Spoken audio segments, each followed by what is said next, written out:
bienvenue sur la web radio de l'INSPE de la Polynésie française, la web radio des enseignants et des futurs enseignants. Dans ce podcast, Cédric Fruchon, professeur de mathématiques à l'INSPE de la Polynésie française, répond aux questions des professeurs des écoles stagiaires. Bonjour, je suis en classe de CE1 et ma question est comment donner du sens à la soustraction à des élèves de CE1. Bonjour, alors, très bonne question, merci de l'avoir posée. Tu es bien grande pour être en CE1 ? Non, je suis professeur stagiaire en CE1. Ah d'accord. Alors sur le sens, en fait, on devrait plutôt dire l'essence de la soustraction. Plusieurs situations peuvent être modélisées par la soustraction. Une situation de retrait dans laquelle la différence, le résultat de la soustraction, représente le reste. Une situation de manque dans laquelle la différence représente le complément, et des situations de comparaison dans laquelle la différence représente un écart. Donc, ça serait ces sens-là, progressivement, que l'élève devrait percevoir. Et donc, en proposant des situations qui reposent sur ces différents sens et des manipulations d'objets plutôt iconiques, et calculés en manipulant, je dirais presque en utilisant les trois techniques de calcul posées d'une addition, que sont la méthode traditionnelle française, basée sur la conservation des écarts. Celle-ci, elle est plus finement un modèle d'une situation d'écart. La technique anglo-saxonne, là, que l'on appelle aussi par emprunt ou par cassage, qui elle est assez fidèlement proche d'une situation de reste, de retrait, et l'addition à trous, qui elle est proche d'une situation de manque, dans lequel on cherche un complément. Un peu plus tard, peut-être ne pas le faire trop tôt, mais un peu plus tard, les élèves seront capables de comprendre pourquoi est-ce que c'est le même objet mathématique, pourquoi est-ce que c'est la soustraction qui répond, qui permet de résoudre ces problèmes différents de retrait, de manque ou d'écart. On peut passer de l'une à l'autre. Par exemple, quel est l'écart entre deux collections ?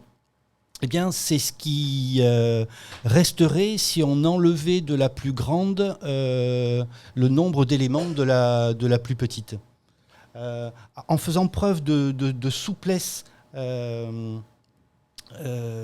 intellectuelle, l'élève pourra se rendre compte que ces trois situations sont équivalentes d'un certain point de vue, et cela justifiera que c'est la même opération qui permet de résoudre ces différents problèmes. Merci. Bonjour, je suis professeur dans une classe de SG et ma question est la suivante. En dénombrement, comment faire comprendre à un élève que le dernier élément qu'il compte dans une collection correspond également à la quantité de cette collection ? Merci. Cette question professionnelle est relativement ancienne. Les enseignants se la sont tous posés à un moment donné. Merci de l'avoir posée. Alors l'idée, c'est qu'on a cru trop souvent ou longtemps que ce que l'on appelle le principe cardinal du dernier nombre énoncé. Les élèves le maîtrisaient à force de répétition, à force d'entraînement.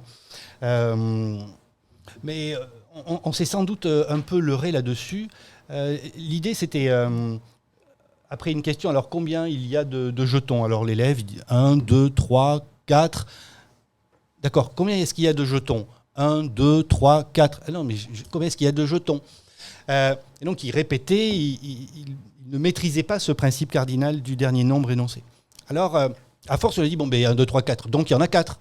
Et petit à petit, il a appris à redire le dernier nombre, mais sans forcément conscientiser ce qu'il faisait ou maîtriser le sens de ce qu'il faisait. 1, 2, 3, 4, il y en a 4, mais ce n'est pas parce qu'il le dit automatiquement qu'il est convaincu que ce 4 désigne le cardinal de la collection. Alors, ce qui a été proposé,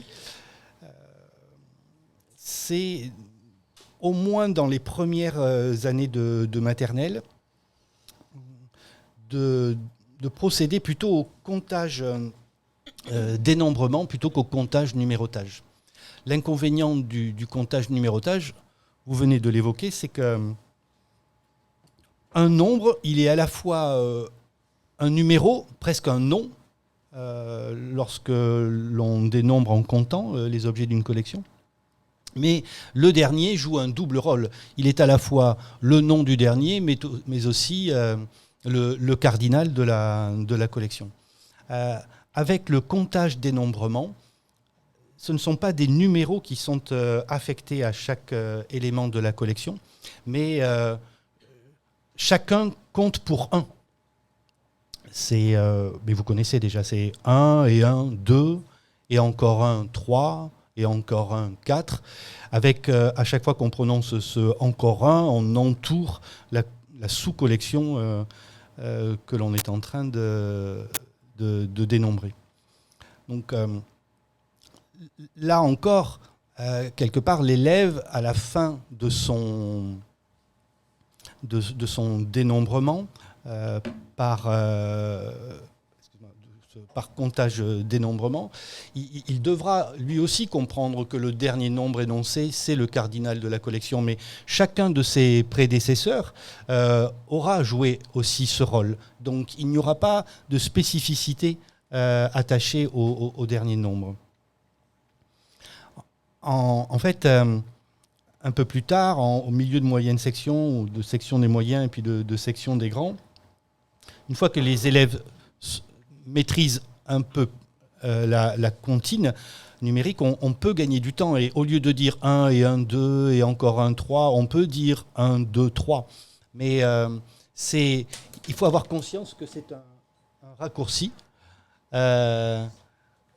C'est pour aller plus vite. Et donc, ce doit être fait après le comptage dénombrement. Voilà, on va vite une fois que l'on a compris, pas dès le début. Merci.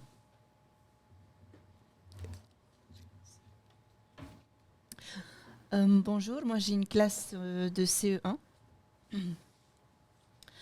Et donc du coup, à la fin de la période 1, ils ont passé les évaluations nationales. Et à la suite des évaluations, de ces évaluations, je me suis rendu compte que la plupart, que bon nombre d'entre eux, dans un calcul, dans une addition, un calcul en ligne, ils se contentaient de juste reprendre les deux termes et de les assembler ensemble pour obtenir la réponse.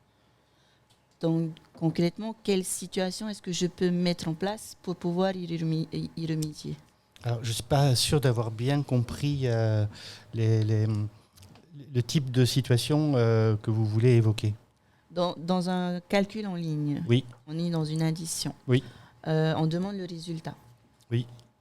Et pour beaucoup d'entre eux, ils se contentent juste de reprendre les deux termes du calcul, les deux nombres, et de les assembler ensemble. Par exemple, Par exemple, 5 plus 18 égale combien? Et 518. Ah d'accord. Donc, ok, merci, je comprends mieux. Alors ici, c'est le sens à la fois de l'addition et de la numération n'est absolument pas acquis. Ils font ce que l'on appelle une concaténation des nombres. Là, ils écrivent côte à côte concaténation. Le mot est joli. Ils les écrivent côte à côte, mais sans donner du sens ni à l'addition, ni à la numération. Ni même aux ordres de grandeur, hein, parce que 5 et 18, ça doit tourner dans les 20. Et l'écriture 5, 1, 8, on est dans les 500. Donc, je dirais redonner à la fois le sens de l'addition. Comme pour la soustraction, en fait, je dis le, mais on devrait dire les. Il y en a au moins deux. Celui d'une situation de réunion de deux collections, et on se demande combien vaut le tout. Et celui du résultat d'une transformation positive. Alors, la différence, elle est toute petite. C'est une question de simultanéité ou pas des deux collections. Lorsque l'on réunit deux collections, elles sont à un moment donné toutes les deux présentes. Et là, on parle plus simplement d'une réunion. Alors que quand il y a transformation, donc avec un décalage dans le temps, j'avais 5 objets, j'en ai gagné 3. Là, on parle de transformation. Mais à chaque fois, c'est l'addition qui permet de modéliser. Peut-être que là, avec l'équivalence dont je parlais tout à l'heure sur les 3 situations de soustraction, elles sont plus faciles à percevoir les 2 situations sur l'addition, parce que à partir de 5 billes, que j'en gagne 3, et que je me pose la question combien est-ce que j'en aurai, ou que j'en ai 5 dans la main droite et 3 dans la main gauche, et que je me pose la question combien j'en aurai quand je les réunirai. Le passage de l'une à l'autre, l'équivalence de l'une à l'autre est certainement plus aisé. Donc redonner du sens à l'addition, redonner du sens à la numération.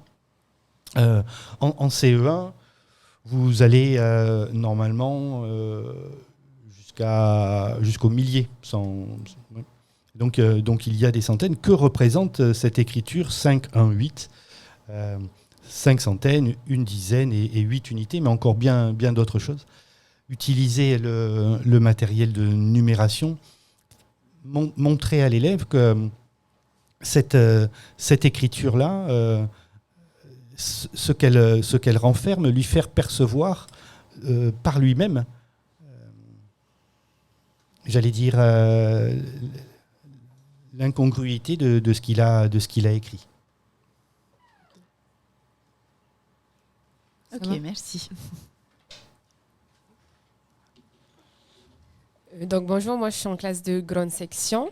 Tu es bien grande. Je suis enseignante en classe de grande section et je rencontre des difficultés dans la décomposition additive. J'ai par exemple une situation où j'étais sur la décomposition du chiffre 5. J'ai des élèves qui arrivaient à faire 4 et 1, mais par exemple 3 et 2, ils rencontraient des difficultés pour passer de 4 et 1 à 3 et 2. Et voilà. D'accord, merci pour cette question. Alors peut-être je devrais préciser que s'il s'agit de décomposition, on ne parlera pas de chiffre 5, mais du nombre 5. Dès lors qu'on les manipule, plus tard on appellera ça opération, dès lors que l'on opère sur les nombres, alors ce ne sont pas autre chose que des nombres. Les chiffres, eux, servant à écrire des nombres. Alors, pour ces situations de décomposition additive, l'idée, c'est que les élèves les découvrent et les apprennent dans l'idée de gagner du temps pour anticiper. Essayer de les placer dans des situations variées, répétitives, mais pas trop non plus, et surtout nombreuses et dans le temps, en variant les contextes, pour que les élèves aient besoin de disjoindre en fait une collection en deux sous-collections, et ce de façon non artificielle. Essayer de choisir des situations qui nécessitent cette décomposition, cette disjonction. Ensuite, par répétition, par imprégnation, faire répéter, institutionnaliser que 5 c'est 3 et 2, ou que 3 et 2 ça fait toujours 5. Alors le ça fait toujours, il revêt plusieurs sens, à la fois dans le temps. Ça fait toujours 5, ce matin ça fait 3 et 2, ça fait 5, cet après-midi ça fait 5, demain ça fera aussi 5. Mais aussi dans le sens de 3 jetons et 2 jetons, ça fait 5 jetons. 3 chiens et 2 chiens, ça fait 5 chiens. 4 chiens et 1 chien, ça fait 5 chiens. Pour que ce soit disponible, utilisable par les élèves. J'aurais un peu plus de mal avec une décomposition en 5 et 0. Le 0, c'est vraiment très très abstrait, hein. Et l'humanité a mis des millénaires avant de l'inventer, après avoir inventé les autres nombres entiers. Comment parler du cardinal d'une collection quand il n'y a pas de collection? Enfin, il faut vraiment être tordu, hein. On en a besoin pour des raisons techniques, mathématiques, du zéro. Mais en maternelle, ça me paraît bien ambitieux d'évoquer le nombre 0. Attention, on utilise bien le chiffre 0 pour écrire 10, pour écrire 20, mais on utilise le chiffre, c'est un symbole. Deuxième question, non? Oui, du coup, quelles sont les caractéristiques d'une manipulation active et non pas passive? D'accord. J'évoquerai rapidement une formation que vous retrouverez sur Magistère et qui traite des modes énactifs, iconiques et symboliques. L'idée étant d'aller de la manipulation à l'abstraction progressivement. Énactique, dans le mode énactif, on manipule des objets, des objets déplaçables, des vrais objets. Dans le mode symbolique, on va manipuler des expressions mathématiques. Par exemple, les symboles plus égal que l'on découvre au CP. Et entre ces deux modes, le mode iconique dans lequel les objets déplaçables vont être remplacés par des points, des rectangles, des croix, etc. Ils vont jouer le rôle des objets déplaçables, mais eux ne seront plus déplaçables. Dans chacun de ces modes, on peut manipuler. Alors, c'est peut-être un peu contre-intuitif pour un enseignant, parce que manipuler, ça vient de manip, la main. Mais on a besoin de généraliser cette action, ce type d'action dans les différents modes, énactifs, iconiques et symboliques, pour avoir une compréhension un peu fine de ce qui s'y passe. Dans chacun de ces modes, on peut donc manipuler, mais ce qui relèverait du constat serait qualifié de manipulation passive. Voilà, après avoir manipulé, déplacé certains jetons, il me reste une certaine collection et je dénombre. en comptant, eh bien, c'est de la manipulation passive. Je ne fais que constater sur le matériel. Un peu plus tard, lorsqu'il s'agira de mesurer la longueur de 2 bandes mises bout à bout, avec ma règle graduée, je ferai un simple constat. Donc ça va me permettre, la manipulation est nécessaire, hein, elle permet de se rendre compte de la situation, mais manipuler, ce n'est pas faire des mathématiques. La manipulation, elle permet de valider une anticipation réalisée grâce aux mathématiques. La manipulation, elle soulève des questions, mais en tant que telle, la manipulation, ce n'est pas de l'activité mathématique. Elle est pré- ou post-mathématique, mais elle n'est pas mathématique. La manipulation passive, l'enseignant, qu'elle soit dans l'un des 3 modes, l'enseignant, il va, en agissant sur les variables didactiques, essayer de la faire évoluer en manipulation active. Une manipulation qui est issue du raisonnement, qui est issue d'une volonté d'anticiper et qui n'est pas un simple constat d'un résultat, une lecture, etc. C'était l'épisode 1 du podcast relatif à l'enseignement des mathématiques avec Cédric Fruchon, professeur de mathématiques à l'INSPE de la Polynésie française. Rendez-vous sur inspe.upf.pf pour écouter la suite de ce podcast. Bienvenue sur la web radio de l'INSPE de la Polynésie française, la web radio des enseignants et des futurs enseignants. Ce podcast vous a été présenté par l'INSPE de la Polynésie française. Rendez-vous sur inspe.upf.pf.